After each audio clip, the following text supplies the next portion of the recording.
We are joined today by Stephan Ewen from Restate.dev. Stephan, welcome to the Changelog. Hey, thanks for having me. It's a pleasure. Pleasure to have you as well. Adam, how you doing, man? So good, Jared. How about you? I am doing well. Always excited at the beginning of a conversation to dig into something new, something different, and something called Restate. This is supposed to be the simplest way to build resilient applications. This is a requested show, Stephan. So we do take episode requests. This listener would like to remain anonymous. Ooh. However, they say that Restate is a super exciting approach to managing distributed systems.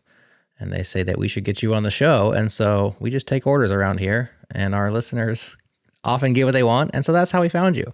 Was a listener request.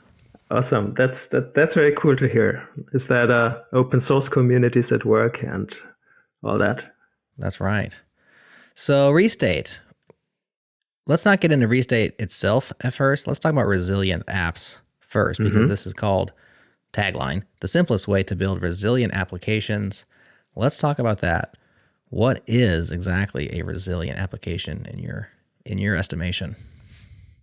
Okay. Yeah. So in the way we think of it in the context of Restate, we're talking mostly about the backends of application, the sort of coordination and orchestration logic. A resilient application would be an application that doesn't accidentally drop your order, that doesn't accidentally place it twice if you hit F5 at the wrong point when you're in the browser, that doesn't, accidentally book your Uber for 2 people instead of for 1. That doesn't, just disconnect you from your chatbot, lose the history, make you start over. All these kind of things. This is what we call, what we're talking about when we mean resilient apps in the context of Restate. So basically apps that tolerate all sorts of hiccups, errors in the infrastructure, unavailable endpoints, network failures, process failures, temporary outages, but also types of programming glitches that cause requests to fall through and having to be retried in order to be processed reliably, but then not get duplicated, but the system understanding how to idempotently treat them as a retry and not as a second request. This is sort of the bigger picture of what we mean here with resilient applications. Could you take a moment to demystify that term that you just said, idempotently, so everyone's on the same page? What does that mean, idempotently? Yeah, I think idempotency, you can think of it as just understanding that a repeated request is actually not a new request, but it's the same request again. You're just sending it again because you were maybe disconnected from the original request, or you got an error back. It's the thing that if you don't do it correctly, that is actually accidentally placing an order twice when you did try to place it once. Right. It's a thing that many applications don't get right, and that's why you still see too many websites saying, don't hit F5 while this is showing. Do not reload while we finish this transaction. Exactly, because it doesn't understand if you submit the thing again. This is actually supposed to be the same thing. It's just like another submission of the same request. It has no way of identifying that, so it might accidentally treat it as a second one, or it has just like a very rough way of doing this. It's a surprisingly complicated problem, and there's lots of applications that don't get it correct, and there are lots of weird ways applications work around this. As a fun fact, I think the first bank where I was a customer, they did only allow you to wire to a certain recipient a certain amount once per day. If you're trying to wire the same amount to the same person a second time for the day, they just wouldn't allow it, because they didn't know if that was a retry from your browser, or if that was something stuck in a queue at some point in time. That's just how they deduplicated it. And so generally idempotency is deduplication in a meaningful way, understanding retries versus new requests. Yeah, that's called overkill, I think, when they did that. They're like, how can we just use a blunt tool to solve this tiny little problem? Let's just not let you do more than one per day. Not ideal, surely, for lots of uses. Okay, so same request twice. operates the first time won't operate the second time. Generally speaking, how do you achieve this? I mean, you could just limit to one request per day, but if you're not going to do that, how do people usually implement or ensure idempotency in their applications? Yeah, so in a way, you basically have to find a way to anchor the identity of requests all the way through. There's different standards for doing that. The HTTP standard has actually a new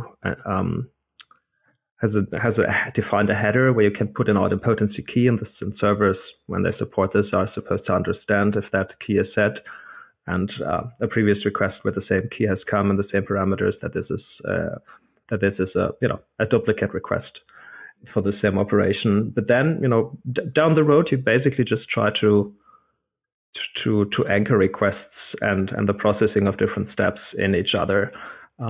When you do message queues, you place correlation IDs. When you're working with databases, maybe you try to address primary keys or transaction IDs or leases or tokens.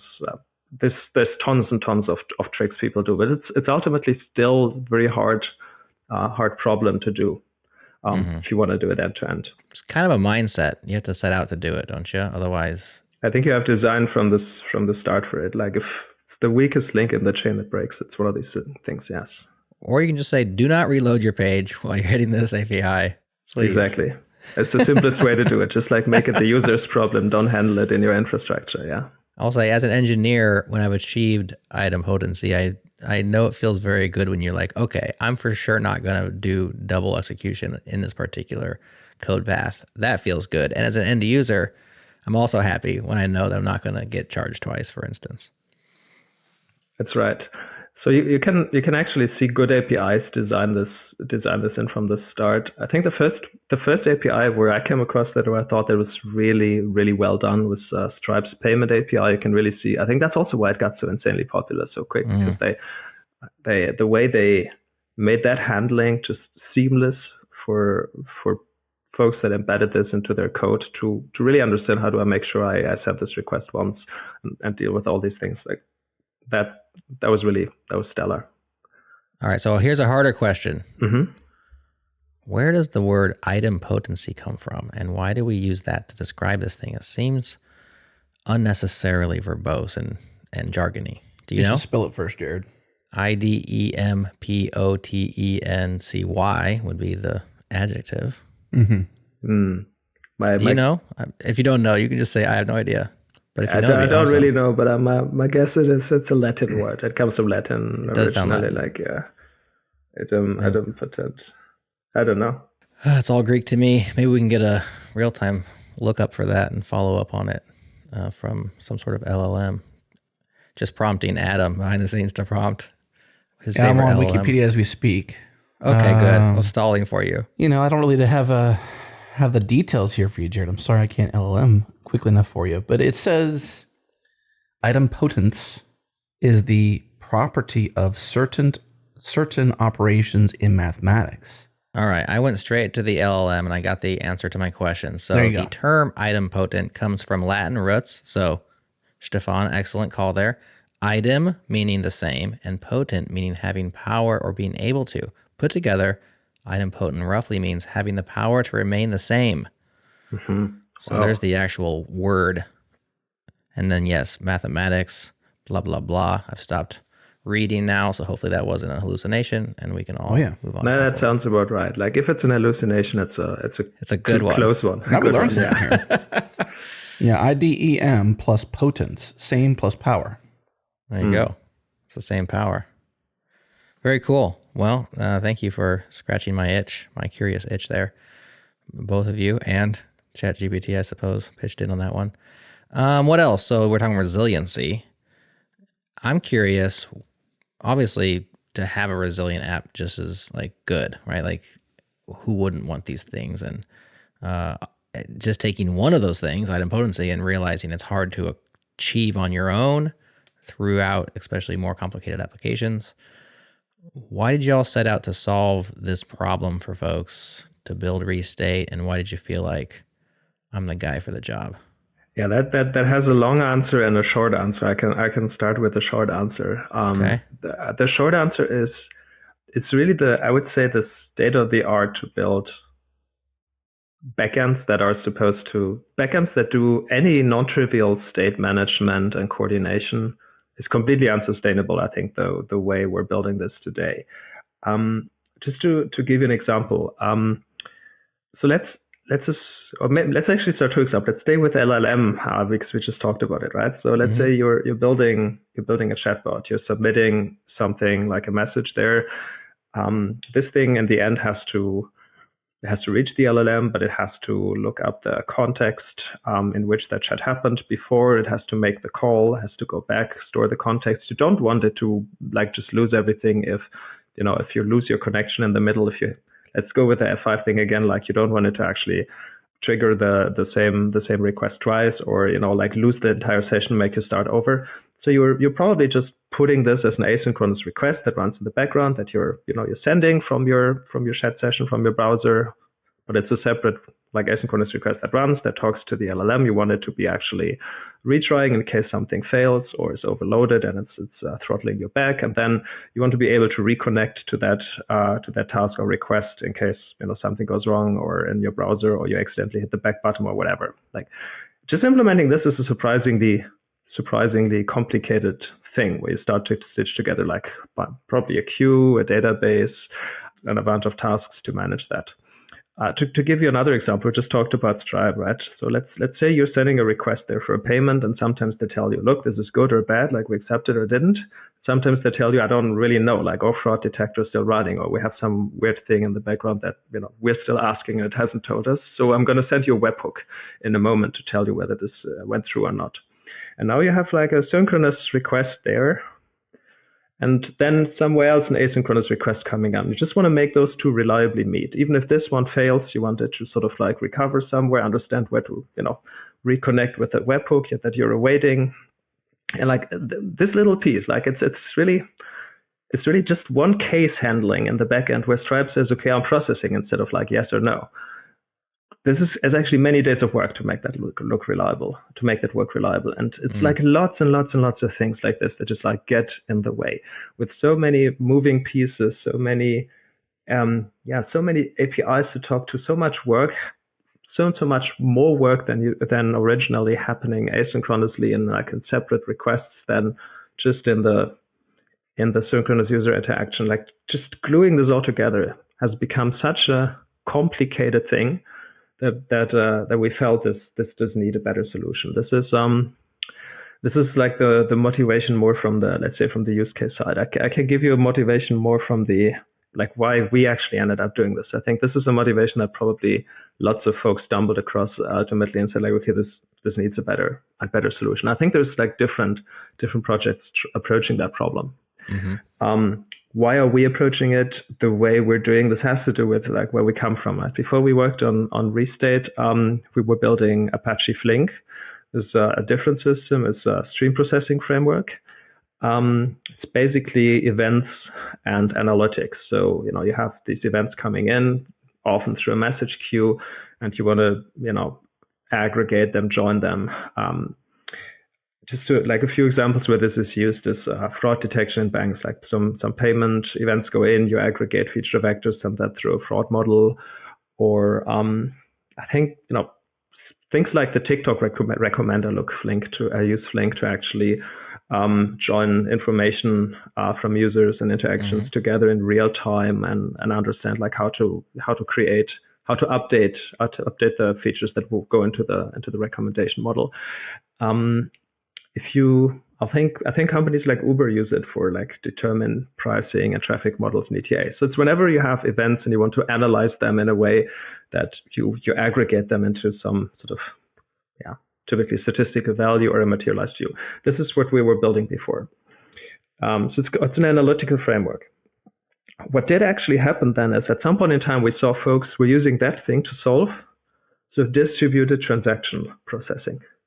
The types of things where you would say, hey, let's assume an order processing service that takes the event, check out that check out that order, and it has to do a bunch of steps. Let's say update the inventory, trigger payment, call the service to prepare logistics, maybe call another service to put this in the user's history, maybe more steps and so on. And we started to see folks using Flink for that because it had this interesting property that it had sort of this baked in way of reliable communication and state management. It was all built for analytical use cases, but they found this such an interesting property that they started to apply this to the transactional use cases as well, like order processing.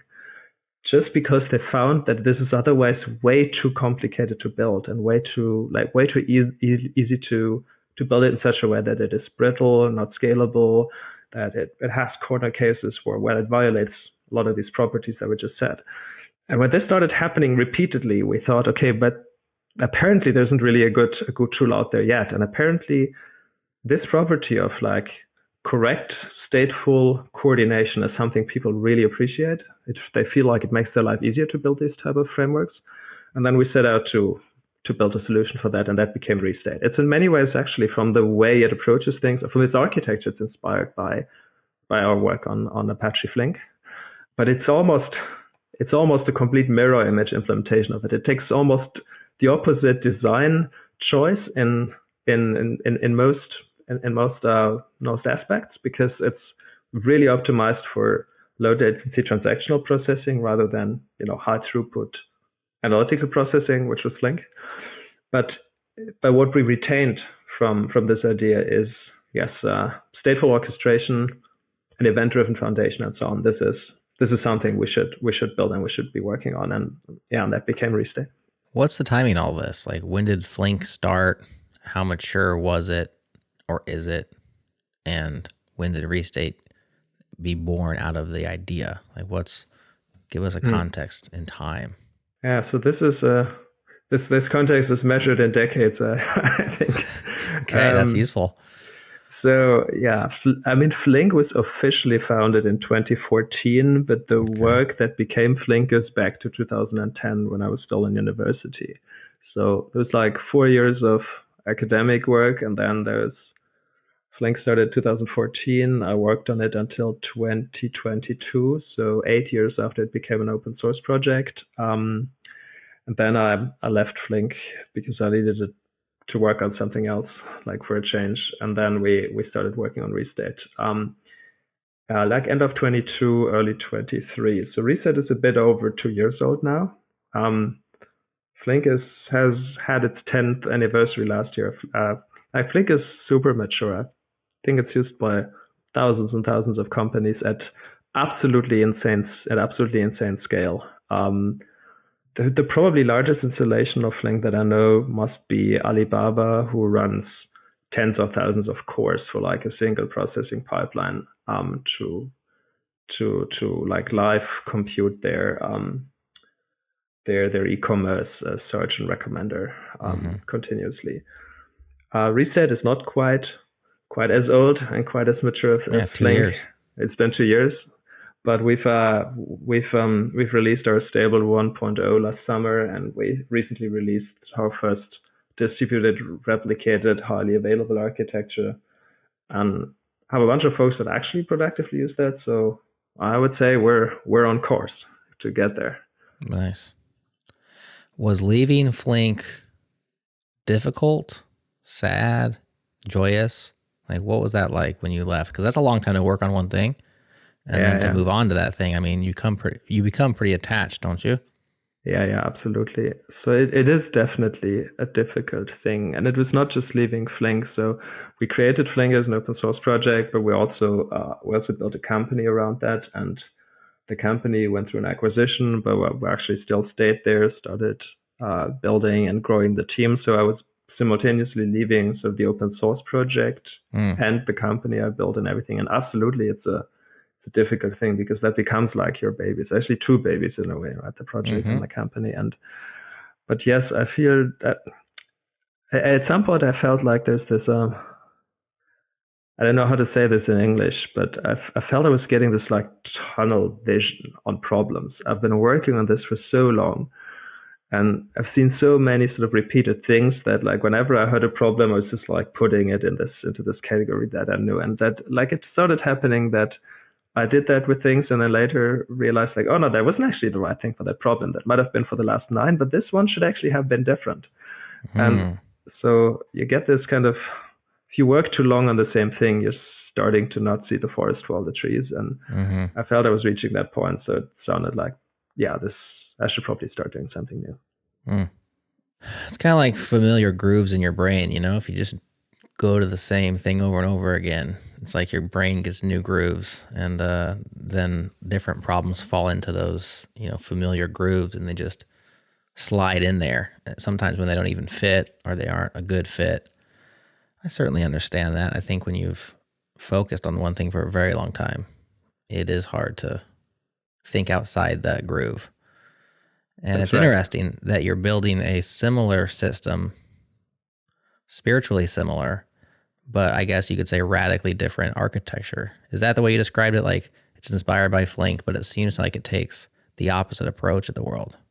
Yes, I think you could call it like that. It is, and it is under the hood still an event-driven system, still as Flink is, but it just built for completely different traders. So just to give you an example, the core of Flink is the way it is this exactly one stateful processing. So it basically has these data streams that it keeps moving, operations that, you know, do stuff, stateful stuff with the events, count, join, and so on. And then there's this asynchronous process running in the background that takes these consistent snapshots. So if something goes down, you can restore the state from the snapshot and sort of like just start the flow from there. And it has this like kind of clever way to do this in a way that maintains consistency across all the parallel machines, and it is that like efficiently, incrementally, frequently, and so on. But it's a very throughput optimized thing. So it stays off the critical path, if you wish, like runs in the background.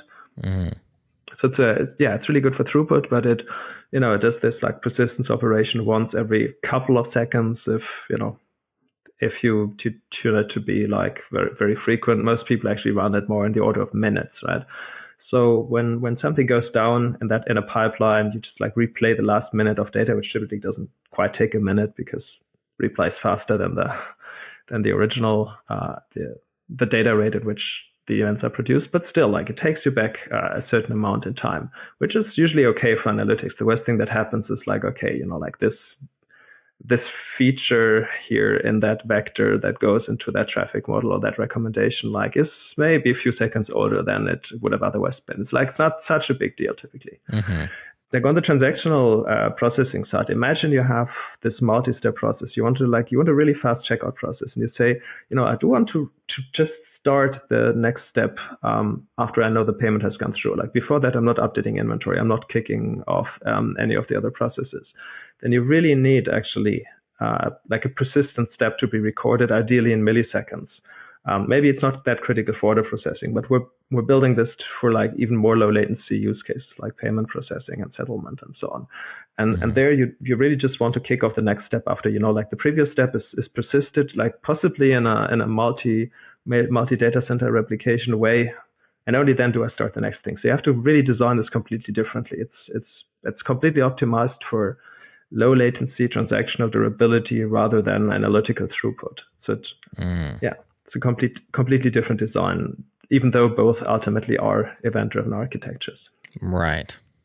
But your atomic unit now is compute, right? Like it's logic, and perhaps data that comes from that. It's a transactional step. And so you can't just skip a transactional step because there's a workflow here and certain things rely on other things. And so the way that you think about durability as opposed to analytical data is, like I said earlier, radically different. That makes sense to me. Yeah, exactly. The atomic step in Restate is extremely fine-grained, right? Like we're really building this in such a way that you should feel comfortable in a program that you do to use Restate to persist fine-grained steps, state updates. It uses internally actually this durable mechanism for leader election to understand that it can lock and fence off different retries.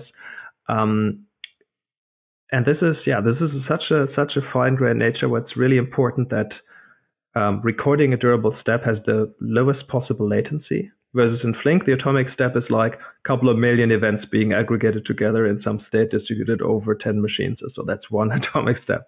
Mm-hmm. It's completely different, yes. This word durability is being used a lot. Durable execution, durability. What exactly is durability? Doesn't fall down, doesn't break, always good? Yeah, so something like that. I think durability is probably the same as persistence, maybe with a bit of a stronger emphasis on this really doesn't get lost after it happens. So durability is the D in ACID when it comes to databases, right? Databases say we're giving you atomicity, consistency, isolation, and durability. Once you do an update, we're not going to lose it. Like no matter what crashes, like the database has a mechanism to bring that change to the database back. If I told you I've recorded that row, I've recorded that change, it will be there no matter what. And in the context of Restate, that doesn't mean, for example, if you the core building block of Restate is a stateful durable function. You can think of it like that. And a stateful durable function, when you schedule an invocation for that, or as you go through the code of that stateful durable function, has like multiple steps. Recording a step. Whenever you go beyond a step that you asked Restate to treat as durable, you know that no matter what happens, you will never re-execute that step. You'll never come up with a different value. Like if your machine goes down, the reset server goes down, if you deploy it across availability zones, the data center goes down, the network gets partitioned, whatever. You'll never ever go back and re-execute that step if it once told you that it's done it. That's the sort of the meaning of durability. Once it says it's there, it's always going to be there. And I think this is in a way I'd say almost one of the magic ingredients is if the way Reset looks at making distributed application development simple. I'd say there's two core pieces that you need to think about. One of them is the durability. Make durability extremely fine-grained and extremely cheap. So because if you can apply durability in fine-grained steps, you always have to worry about very little after a failure. Let's say your durability is coarse-grained. Let's say the order workflow is just like is one durable step, right? And it crashes in the middle. It gets retried. It's up to you to figure out, well, did I actually process the payment already or not? Maybe there's a way to just like assume, okay, it's idempotent, I can send it again. Or I might even not be able to ask the service, did I do that or not? Did I actually decrement the available count of product already or not? Maybe I have a way to, again, make this durable or not. I don't know. These things tend to be harder than one thinks because sometimes the API gives you, it might have given you an error back the first time and you thought I didn't do this and followed some control path flow. And then the next time you actually get not an error, but the real result, and then you follow a different path. So people mess up this all the time. It's really hard to reconcile if you have these multiple steps as a coarse atomic unit. What did I do? How did I do it the last time? How do I recover from this? But if you have extremely fine-grained durability, if you're recording every individual step as durable in the system, and when it comes back, it can tell you exactly like this was the last step that you recorded, then you just have a very small amount of uncertainty. Okay, here's this one thing that I might have tried already. I have to just worry about that bit instead of the whole history and possible control flow and all the choices, how I might have ended up here that I need to reconstruct in order to proceed consistently from there. So just like very fine-grained durability is extremely powerful in simplifying things. I'd say the second magic ingredient is then how do you anchor this in the whole retrying and resolving potentially inconsistent situations with partitions, with timeouts, with zombie processes, and so on, so that there's always a very consistent view of what the last durable step was. I think that's the second sort of ingredient of Restate. It's not just durability; it's actually durability and consensus, and giving you a very, very crystal clear view on what, like where you left off, where you need to continue from. So I think if you take those two things in conceptually, you've simplified the problem massively, and the rest is almost API sugar that you built on top of that. That's the I would say the magic that happens in the Restate runtime. It's a very low latency durable consensus log that fuses queuing, state management, locking, fencing, creating futures, resolving futures, like all these kind of operations that tend to be part of a distributed coordination process. And yeah. When you say the restate runtime, what can you liken that to for those of us who don't know what a restate runtime is? Is it like a Node.js thing? Is it like a database? Is it like what is that? Yes. So using reset is a bit like, I would say, somewhere in between using a database and using a message broker. Okay. So you write your program pretty much as code, however, how you would write it before, but you're using the reset SDK. Think of it a bit like your database driver in order to sort of wrap certain operations as, okay, this operation here should be recorded as a durable step, or attach this state to the invocation transactionally, or like create this future, complete this future, and so on. So this is you do these operations on through the reset SDK. Reset itself is then like, maybe message broker is the best comparison. It's on the level of a message broker. So when you invoke your code, you're not calling into that directly. You're actually calling into restate, which makes the invocation of your function on behalf of you. The programming model that we try to provide is you're writing a service that looks like an RPC service, like you're writing handlers, RPC handlers, and then reset almost looks like a reverse proxy for you. So the other services, instead of calling the code directly, they call it indirectly through reset proxying the call. And it puts itself in the middle with its durable consensus log.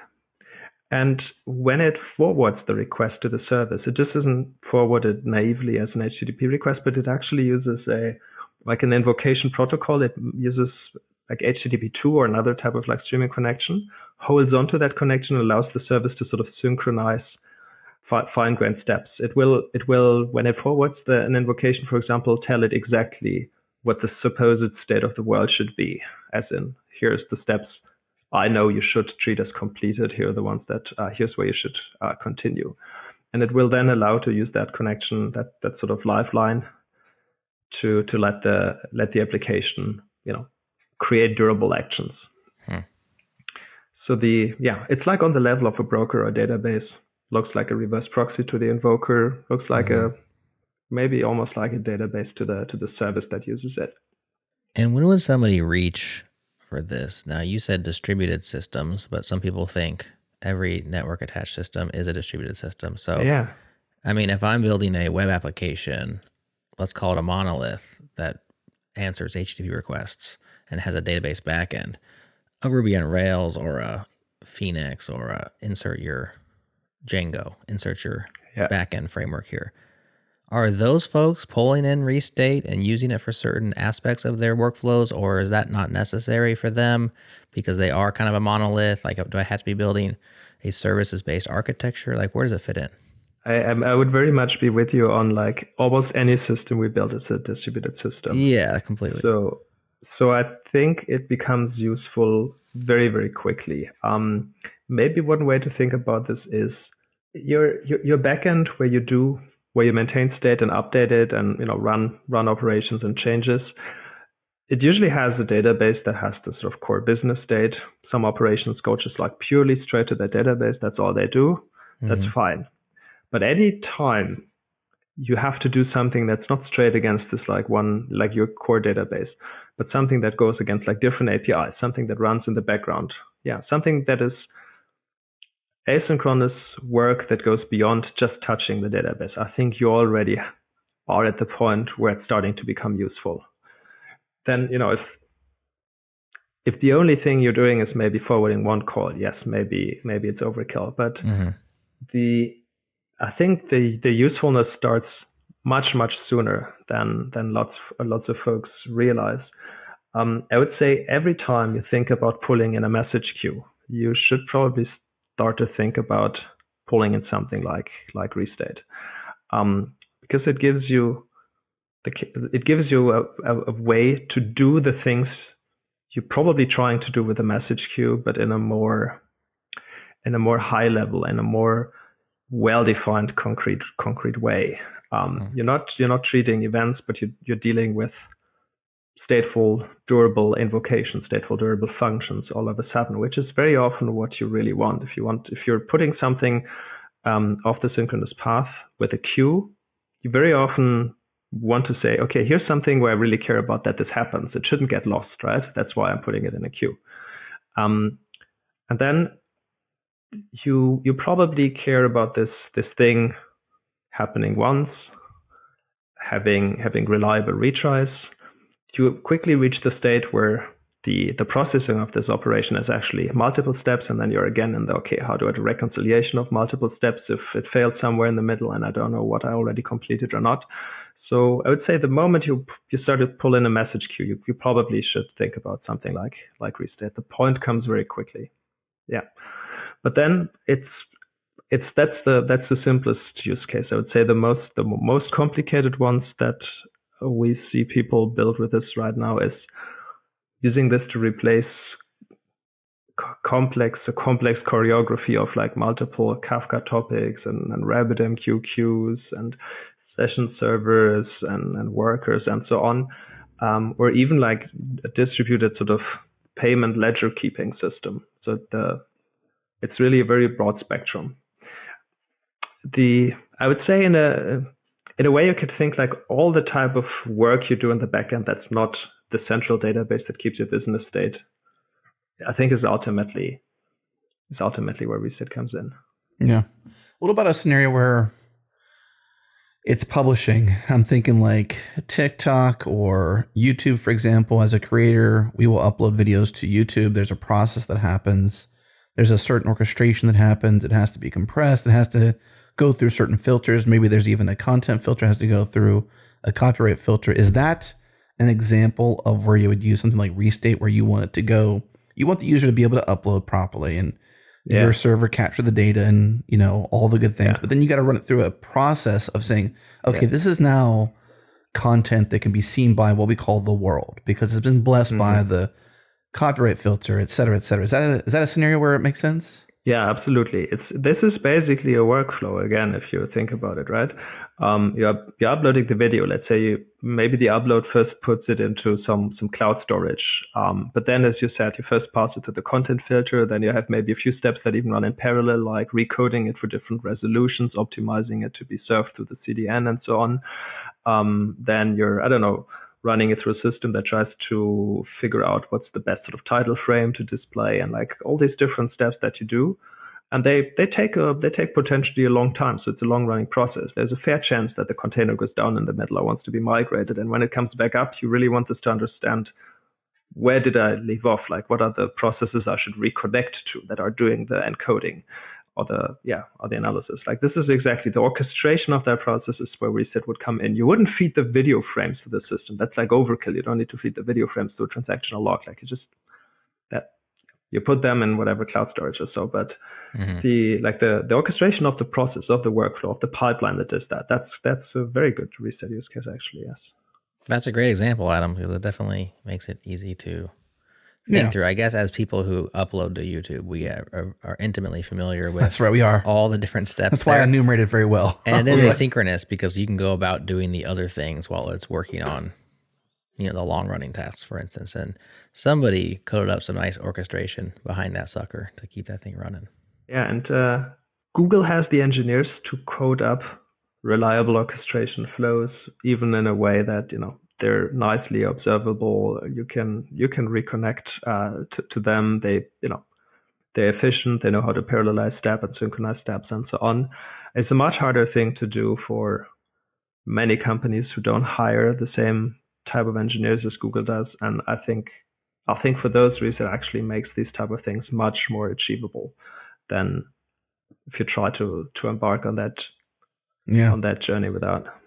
Even when you were sharing how it worked early on, you were saying that it seemed, at least from my perspective, it seemed like it was user born every time. Every new application, every new scenario, every new job, every new, what have you. Maybe even in your boring scenario where you were sort of focused for a bit there, you keep recreating this durable invocation world over and over and over again. And why not turn it into like you have done here with a server and a client and SDKs for different languages and a flow that every developer can grab.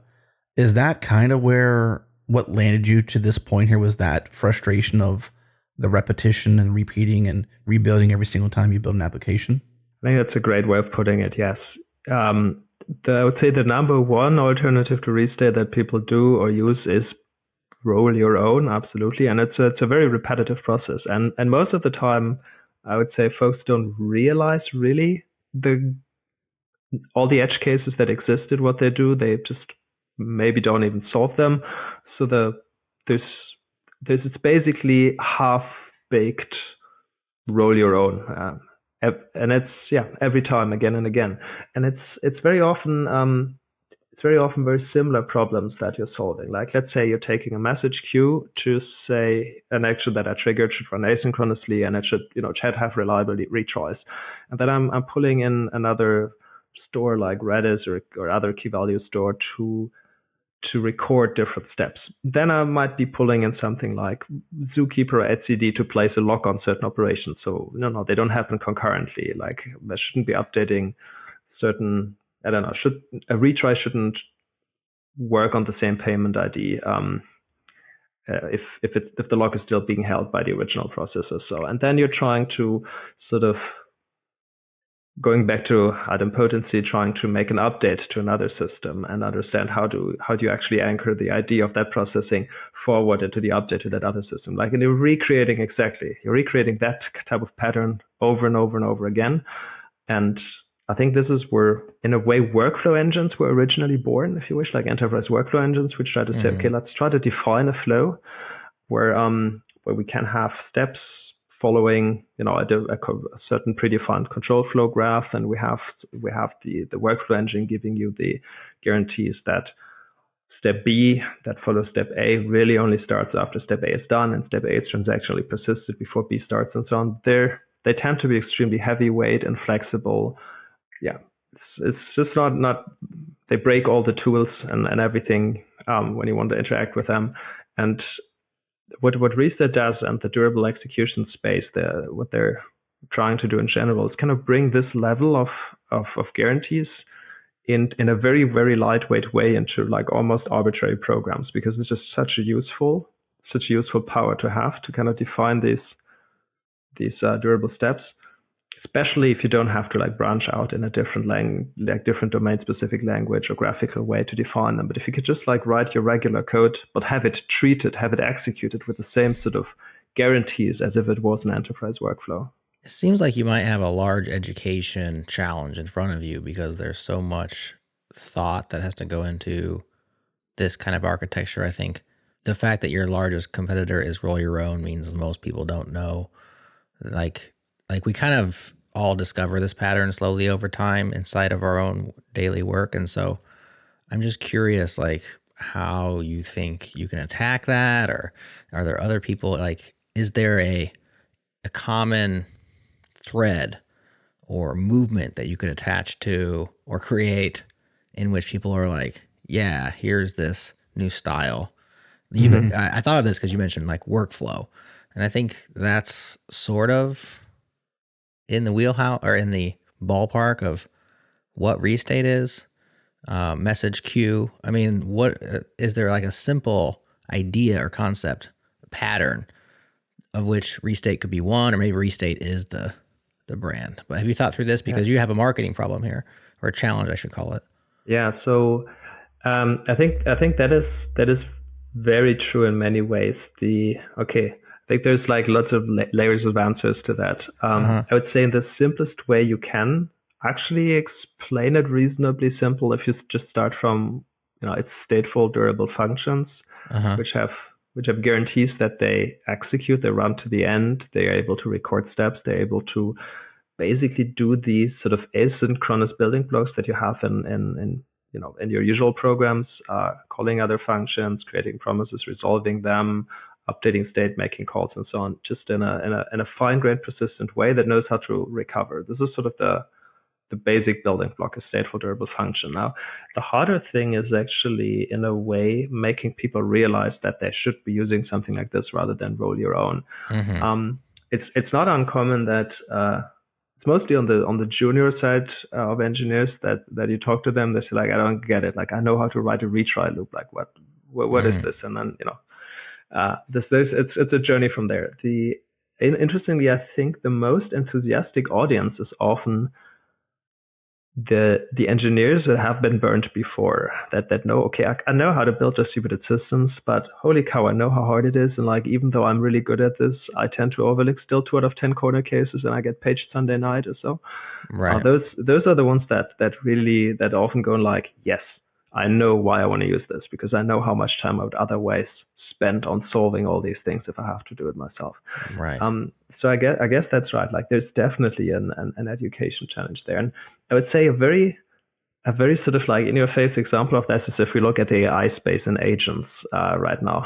I think every AI company is like reinventing workflows in the context of like agents and agentic. Good point. Yeah. Agentic workflows. Like, everybody's building, and I would say slowly rediscovering like all those things when there's been an entire sort of industry that has been working on this for like, we've been working on this for 2 years, but if you ask IBM, they've been working on this for probably 30 years or something like that. Mm-hmm. In a very different way, right? But still, and I feel like all the AI companies are kind of like bit by bit rediscovering this. And like when you start talking to them, I think some of them understand, okay, even where if you're building agents, if you deploy them, how they ultimately end up having to solve these problems again. Like, imagine you have a chatbot that is your flight booking. There's something you have to do to make it not rebook your flight twice if the agent just crashes on the wrong point.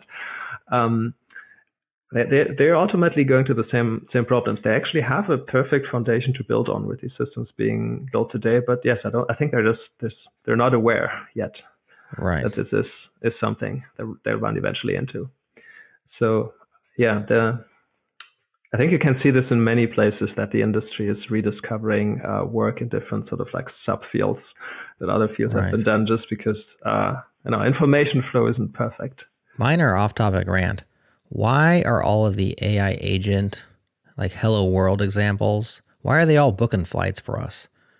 It's like, do you want some undeterministic, half-baked language model booking your flight? That's like a very difficult thing to roll back. Like, I just don't. That's going to be one of my last human out of the loop, like AI agent moves. Like, can we start with something a little bit less critical? I don't know about you, Adam, but I get like serious heart palpitations thinking that someone's going to book a flight for me. And you don't get heart palpitations, Jared. You're a pretty chill dude. I am. I'm pretty chill, but I just feel like, gosh, you know how hard it is to roll back a flight? I mean, come on. Yeah. Well, I think it depends. I mean, I don't mind. I think it's the human dream to have somebody or something take that kind of action, right? That specific action. Like, book me a flight. Let's simplify it. How about Set you just me a like lunch appointment? Give me a restaurant reservation, right? Because worst case scenario, I ghost it and feel bad. But if I don't show up for my flight, I lose my $400 or whatever. Yeah. Maybe there's just so much accumulated pain from people waiting in the like call centers for airlines that all these companies feel like, oh, that's a perfect example for a chatbot. Like, people will want to use it because they will not want a single other minute to spend on the phone with these call centers. Yeah, perhaps. I'm going to go out on a limb to bring us back into somewhat left the center, but basically center. Please do. And I'm going to say that this is the year, 2025 is the year where durable execution of things is more important than it ever has been. It's always been important, but more and more people are leveraging APIs. They're building out this agentic world we keep hearing about. Right. And I think you keep having more and more people program against brittle APIs, brittle latency of networks, databases, etc. Mm-hmm. And you need that promise. I'm going to say that this is the year where the marketing problem that you have that Jared alluded to is still there. I'm sorry, but it's less. And I'll tell you why it's less, because Render, I just talked to Anurag Goel, CEO, founder of Render, and this is on their radar. So they're building an application for developers. We did a whole show on this. And during that conversation, he mentioned a brand, at least I think I did, actually. I mentioned a brand that sponsors us, not this show, but has been, and I think still is a sponsor into Q2 and maybe Q3. And that brand is Temporal. So I'm going to ask you to sort of help me understand the difference between temporal, Nats, Synadia, Restate, your open source flavors, and your cloud, what Render may be doing for application developers. It seems like this durable execution retry model doesn't live in the language itself. It's something you have to build every single time. That sucks. And it seems like more and more people are trying to solve it. So break down all those for me: temporal, Nats, Synadia, yourself, what Render's doing, and anything else that may be doing. I mean, Flink, but that's a different world. Yeah. There's another one called Resonate. You know that one, Stephan? Do you know? Yeah, I know Resonate. I know the guy behind it. It's pretty new, but anyways, there is definitely, like you said, there's other people trying to solve this problem. Yes, exactly. I think this starts from the same observation, like the state of how things are built. If you don't rely on one of those tools, it's like it's almost unsustainable. It's hard to build. It's hard to hand it over to another person. There's often so much implicit and brittle assumptions in how this works. So folks have been trying to come up with solutions. From the ones you mentioned, temporal is absolutely the closest. Maybe, yeah, between temporal and Resonate, I would say those are the closest to Restate. So I would actually focus on those. I would say Nats goes more in the direction of like flexible, persistent messaging together with like some state management blended in and so on. But you can already see like folks are trying to just like figure out what are the different aspects we need when building applications and sort of like make them work together with each other in a tighter way. And if you wish, I think this is for me, Restate is. There's a couple of things that make it unique, but I would say two things stand out. First, I would say the model goes a bit further than every other system. So Restate is, if you look at temporal is workflows. That's really what they implement, workflows and activities. So it's this, it's like durable steps, and then with sleeps in there and signals and so on. So the full-fledged workflows. It's actually fairly flexible if you're a power user and know how to use that.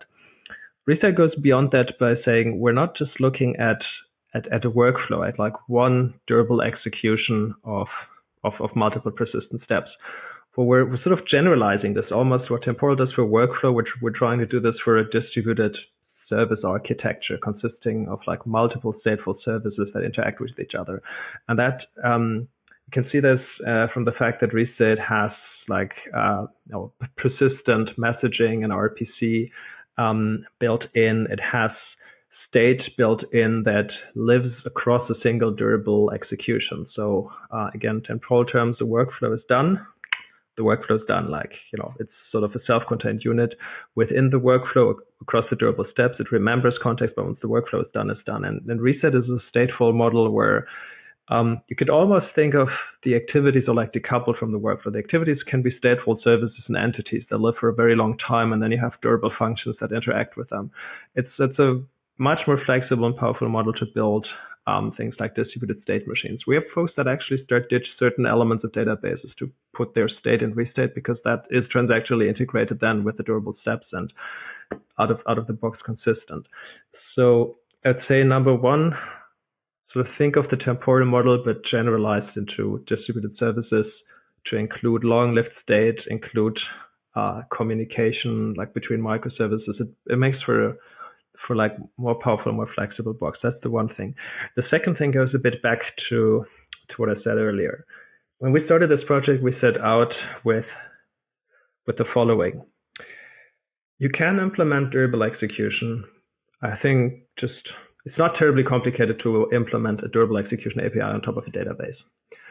If you make it very simple, have a step, write it to a database, on replay, just like query the database, what are the steps that are already in there. It has a lot of holes, but it gets you started. But then, okay, let's talk about the holes, right? Like all of a sudden you have a problem with like long running processes that suspend for a long time, scaling this to 0. You have a problem that you have to worry then in your library, you have to implement your own distributed locking and mutex with, in case you have timeouts and zombie processes and so on. And So when you try to make it a really good experience, you quickly come to the point, okay, we actually have to go a lot further than building a library on top of database.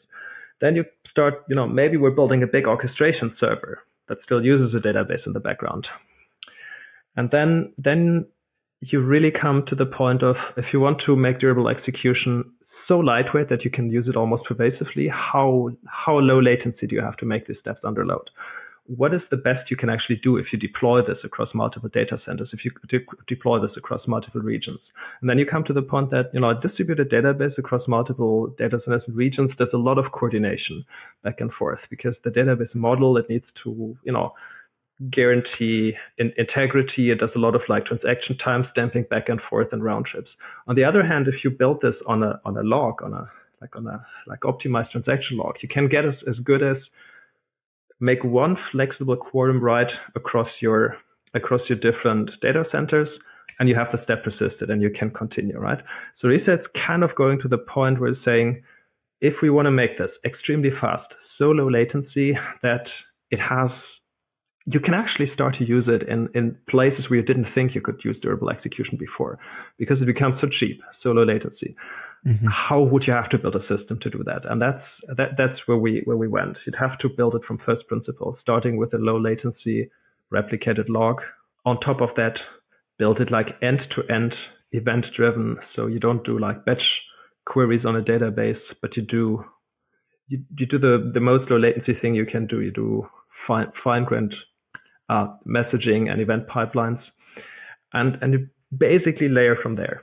And then the other thing is okay, let's not just make it really low latency, but at the same time, it has also to be an extremely lightweight thing, because somebody who, we just said, what's the simplest use case? When should you actually start looking at Restate? Only when you have a distributed ledger to build, or do you want to do this if the only thing you want to do is put your asynchronous email sending in the background, but reliable? Mm-hmm. So the next thing is, how do we actually make this extremely lightweight? What's the most lightweight package we can give that thing? And the most lightweight package is single binary, zero dependencies. Just download that thing. It has its log built in, its orchestration layer, its metadata consensus module, everything in a single binary. Just download one command, starts in a second, and you're done. There's literally nothing else to do. And then you can take this thing actually and start scaling out just by adding more nodes. You want to migrate it, let it take a snapshot to an object store, start deploying the data centers, resume, go from there. So what's really the experience that durable execution needs if you want to be able to take it from the point that it's so lightweight you almost want to embed it with almost any application, to this thing powers distributed multi-regional payment processing? What's the architecture you need for that?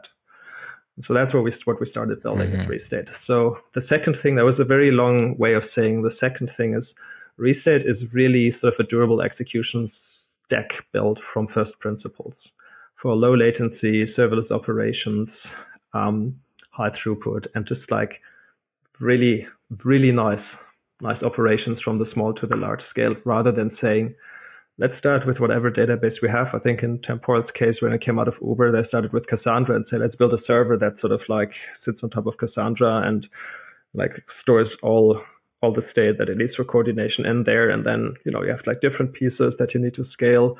You have a database that does actually a lot more than you really need for durable execution, but on the way also sort of sacrifices the potential for optimizing.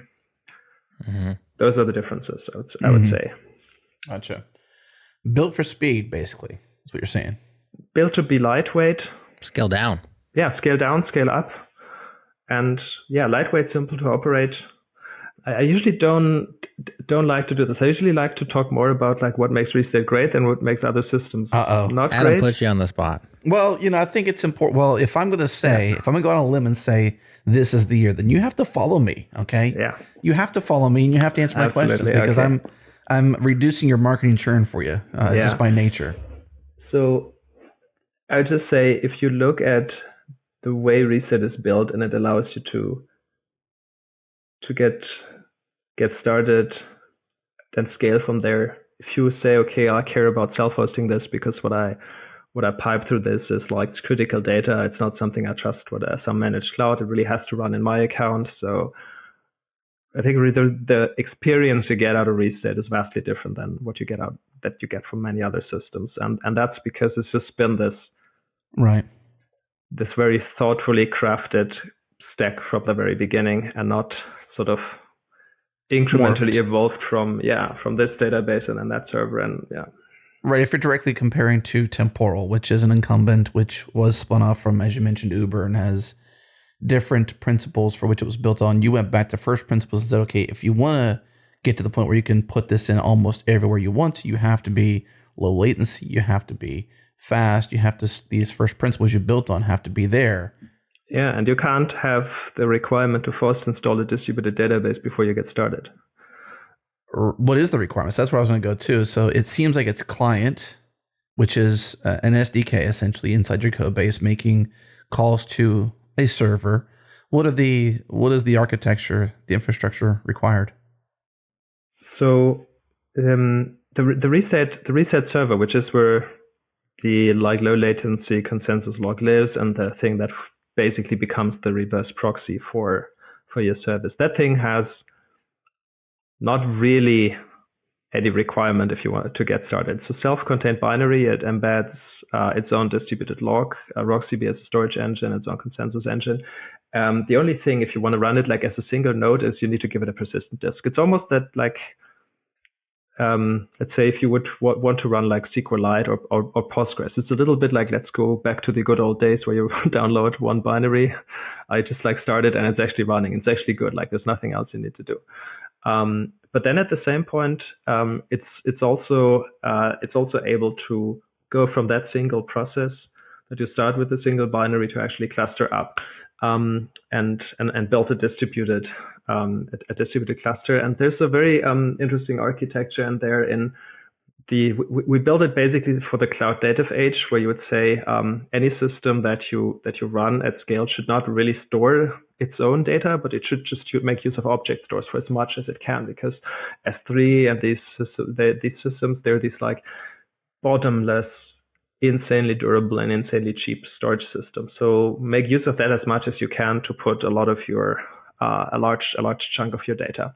So that means while you may be working with the data on your individual nodes, you're not really required to safeguard it on the nodes, because you can recover it from S3 or an object store, right? So what Restate then does is it actually implements its log in such a way that it only uses this to really give you the very low latencies for the durable steps, and then in the background it incrementally moves data to S3, which makes the individual nodes like fairly lightweight to operate. Mm-hmm. So to go back to your question, like what are really the requirements when you want to run it? If you want to run it on a single node, none, or a persistent volume if you actually want to run it like in production. If you want to run it in a distributed setup, give it an S3 bucket. Those are the requirements. That's it. Okay. If you want to use it from your code, the requirement in your code is to use the SDK and to basically create a reset entry point that reset can connect to, and where it can use its sort of durable invocation protocol that understands how to decode that. This sort of entry point is mimicking the popular frameworks, like, it's relatively close to Express.js if you're talking in the JavaScript world. In the Java world, it looks more like Spring Boot, and so on. And then within an individual durable function service handler, you need to use the restate context to say, okay, I want to run this step and record it as durable. I want to create this as a durable promise for a persistent callback or so. But otherwise, the structure of your code is very much the same as it used to be. So it's supposed to, be as little invasive, or as little, to get as little in the way of how you used to do things as it can. Just sort of changing the paradigm, as in, because it has this fine-grained durability for these operations, you can get rid of a lot of the sort of unhappy path code. Like, there's still cases you need to treat, but mostly you still need to treat sort of like persistent errors that come from the application, and where you say like, okay, you're making a call to an API where you're not authorized. There's not really a way you can recover from this. You're just trying to do something you're not supposed to. And handle this. But don't worry about handling process failures, network failures, rate limits where that bounce you back. don't worry about many classes of race conditions, about, like the state being maintained in the database versus the logic that interacts with it in a function that can, where you don't know really did this go through or not. Just if you put the state at the restate handler, it's just going to be consistent for you. All of those things, while keeping the structure of the code like close to what you used to write. So I made you talk about things you don't like to talk about, except for maybe the architecture. That seems kind of fun to you. What is it that you do like to talk about when it comes to defining and describing restate, and why developers should consider it? So now what I don't like to talk about is competitors, in the sense of, I don't want to say, okay, I don't like this about their competitor, I don't like that about another competitor, because number one, I'm not an expert in those systems. I try to be honest. I look at them to the extent I need to look at them, but actually no deeper than I need to, because I found this very liberating to not have my judgment sort of clouded or pre-biased by having looked at something. I feel if you look, for example, if we look in depth at how Temporal would build their APIs and so on, there's a very good chance that oh yeah, I get it, this is why they did it, and this makes sense and so on. And there's a good chance you'll probably do it the same way, just because you've sort of seen this example, decoded it, understood it, and you're preconditioned exactly. If you don't do this, it's like Schrodinger's cat. Is the cat alive or dead in the box? We won't know until we look. Maybe, yeah. But if you it's don't do dead this, and alive, you actually have a chance to do something, to come up with your own creativity, possibly do something better, right? So that's one of the reasons why I don't like to talk about them so much, because I'm absolutely not an expert. I look as much as I need to, but I usually don't try to go super deep into these systems. And the second thing is, I don't know. There's so much. I'd rather talk about good things than bad things. It's it's more fun to say nice things than bad things. I understand your discomfort then now. Definitely, it's always it can be tumultuous talking about competitors and what they do and what they don't do. I think in the context, and the reason why the question is pertinent is because whenever, to Jared's point, you have a marketing challenge ahead of you, and I think it's because the idea of durability and idempotency is mostly well known, not always easily implemented, and there's options out there. And so when you sort of look at that challenge, you think, well, what could someone reach for? When would they reach for it? When does it make the most sense to reach for it? And does it actually fit whenever they do try to implement it at scale, across different boundaries and whatnot? And so I think when you compare that and you look at Nats is a whole different scenario, but they do similar things. It's kind of funny because when you mentioned Flink, you're like, well, it does this in a different way.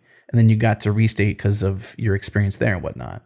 Same thing with Nats is Nats does a lot of the similarity things where you're brokering messages. There's a lot of retries. There's a lot of key value storing in there. It's a lot of that same principles, but it's not about durability. It's not about retries. And then you obviously have Temporal. You have Render who's trying to or going to do something like that in the same platform, which I just had that conversation with Anurag.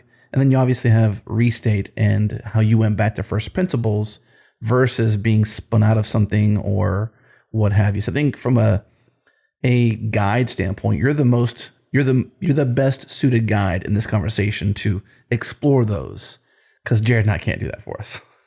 Yeah, absolutely. So if you want a quick summary, I'm very biased, but I think there's almost no reason to not reach for restate. I think it really is this solution from first principles with amazing developer experience, with a very powerful abstraction that allows you to build what you can build with workflows and signals, but also so much more. And yeah, just the journey from the beginning, downloading the binary, then migrating, scaling out is an absolutely is a great experience. And the project is newer than other projects, so it will have a rough edge here or there, but it's also moving very quick. It's very good at reacting to community feedback fast. So I think it's a good choice. It hasn't made a lot of users happy so far. Could we use maybe, Jared, an example from our own application to consider how we would pick up restate? I know we publish episodes, right? We publish episodes. We often will have scenarios where the slug isn't right. We've had different scenarios where we had to do things in prod to fix something. It could be metadata, and you've got different checks before the publish process. Is there a way, knowing what you know now about restate, how you would consider implementing something like that to safeguard publishing episodes in a durable way? I've never really used one of these tools before, so it's difficult for me to say that. I do know, just at a technical level, that I do not believe Restate has an Elixir SDK, so we might be out in the yard. Elixir one, that's a good ask. Okay, maybe I can help you come up with an example here. Let's say you're recording the episodes, and then every time an episode is done, let's say, let's do an AI thing here or so. So you're building your chat where you can chat with an episode, like, okay, show me, or like tell me when did they talk about this, or tell me what episodes talked about these topics, and so on. So what you're doing whenever an episode is done, you're feeding it first through a model that transcribes the audio. Then you're chunking it up, feed it through an embeddings model, store it maybe in a vector database, and then you have kind of a RAG style way of, when a query comes, create the embedding, look up the similarity search in your vector database, feed it to the model to get the answer. For something like this, if you let's say you started just building the flow in, let's say, in a Node.js application, like in a simpler way. Just said, okay, here's the episode. I have something, like it gets uploaded. Let's say you're uploading it to an S3 bucket, and there's like an event whenever something gets uploaded to this bucket. You have an event that represents this, and then it starts like a Node.js script or something like this. And this script is of the type that, if it fails, somebody would have to restart it. And now let's say you're trying to implement that with Restate. I would say approach it the following way. Like the first thing is get a handle of Restate itself. Like there's a cloud service that you can use on our site, which is like a free tier. Either go there or just use one of these ways to run it yourself on like a single machine with an EBS volume. Then you have the server there. Then put your Node.js script. Maybe you can actually put it on something like Lambda or ECS, just like use a serverless option to host this. And then tell Restate, use the Restate SDK to define the entry point and tell Restate, okay, hey, here's the service that you now should sort of durably manage. So Restate will then go there and discover this and understand, okay, hey, there's this, like what do we call it, like video transcriber or video embedder service. Mm-hmm.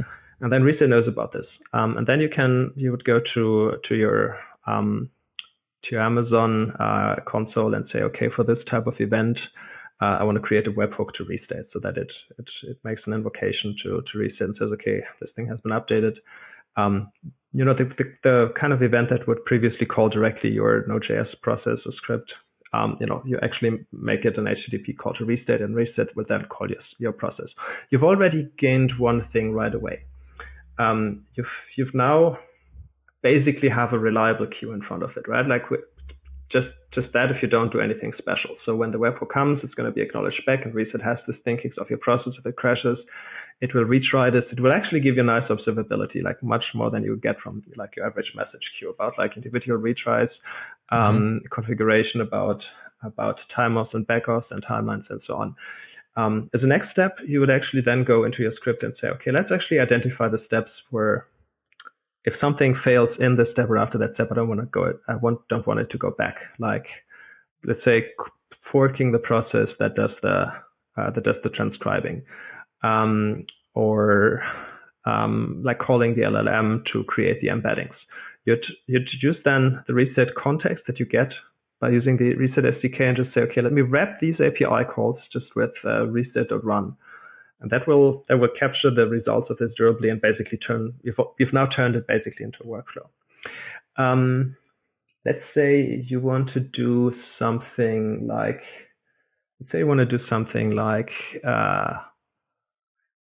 parallelize the different steps. Maybe just piping this one by one through this embeddings model is a little tricky thing. So you want to fan out. You could then go and say, let me try and do the exact same thing I do in a regular node process. So just make a bunch of function calls, record, like remember the promises, sort of a way to promise.all for those in the end, join the results, put those in the database. You can do exactly that in your code. Just again, anchor this in the Restate context, so you get like this durable parallelization, durable sort of like scatter, gather and so on. And so you would then incrementally sort of like rewrite your code to say, okay, let's actually make this step durable, let's make that step durable, and that step durable.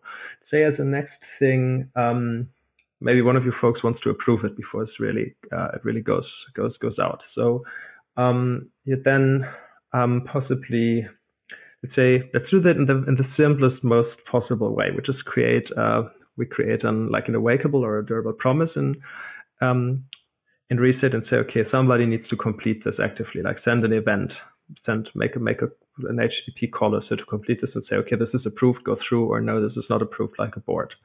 You can then use, for example, you could put the result, the transcription just in restate state. Somebody could look at it from the UI and then say, okay, yeah, I'm making an API call here to approve this and continues. And so you can then incrementally build your process, rebuild your process into durable steps. As the next thing, you could then, for example, take it and migrate it from a long-running process to a Lambda function. Because one of the nice things you have with durable execution is when it's waiting for something else to happen, it can actually just make this thing go away. Because with durable execution, it knows how to recover it back to the place where it was by replaying the history of durable steps. So you could then say, if you're on vacation and you approve it a week later, you don't have like some process running and waiting for it. It's just like it's going to go away, and when the approval finally comes, it's going to come back, use the durable steps to replay back to the point, and then do the remaining steps.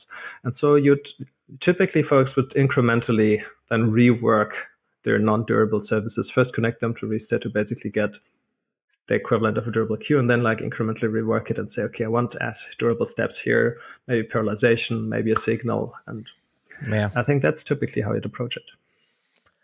That makes a lot of sense. I do see also you have some guides on the website about how to implement certain things. I'm curious about the observability bit. Is that a part of your hosted offering? Is that a part of the open source project? How does the business end fit in, and is observability part of that open core sort of thing? Yeah. So at the moment, the what you get in the open source is very broad. You get in the open source compared to the hosted offering pretty much everything except the fact that you would self-host it, and like the whole authentication and API tokens and so on, that exists only in the managed offering. But other than that, we've started with an open source first approach. So the open source has pretty much the full suite at the moment. The observability, there's two things about observability in Restate. Like number one, it can actually give you an amazing amount of observability itself out of the box, because it funnels all these durable steps through its consensus log. So it has all the information of what happened. And it's not just function call, but like to the granularity of here's a step that happened, or it's actually failed. This is the last step that completed in this failure, and since then I've retried so many times, and this is the last exception I've seen. It has all that information available because it also is connected to the service and understands, okay, what type of errors are happening? Is this like a retriable error or not? And it gives you access to all that observability data in its own UI. It's actually a fascinating way that this is implemented. If I can throw in one or two technical details. Sure. So there's this durable log that recalls all the actions. Then everything is indexed into RocksDB instances to sort of retain it in a scalable way. And we've built a SQL query engine using the Data Fusion project around this that allows you to basically do SQL queries against all of that invocation and transaction journal state and so on. So what the UI actually does is basically issue SQL queries. It's almost like back to the good old days when all your state was in a single Postgres database, and if you wanted to find out why your application is stuck, you just would open the SQL shell and start querying. And we kind of lost that because we went into like distributed microservices, and if you want to find out what happened, you now have to do a like murder mystery with 20 services. Yeah, and you're bringing it back. And we're kind of bringing it back, like, SQL query for the win, like for your distributed application state. So this is one of the things. You get an amazing amount of insights right out of just the Restate journal.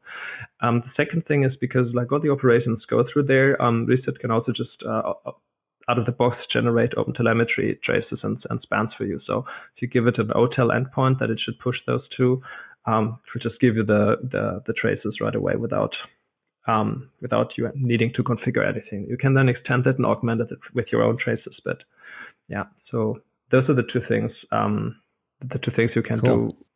And so the business end is basically cloud hosting for Restate. The business end is going to be a lot more than that. But this is what's it going to look like? That's. I don't think we can go into this yet. Interview us again in 6 months. Interviews again in 6 months. It's not ready to be announced.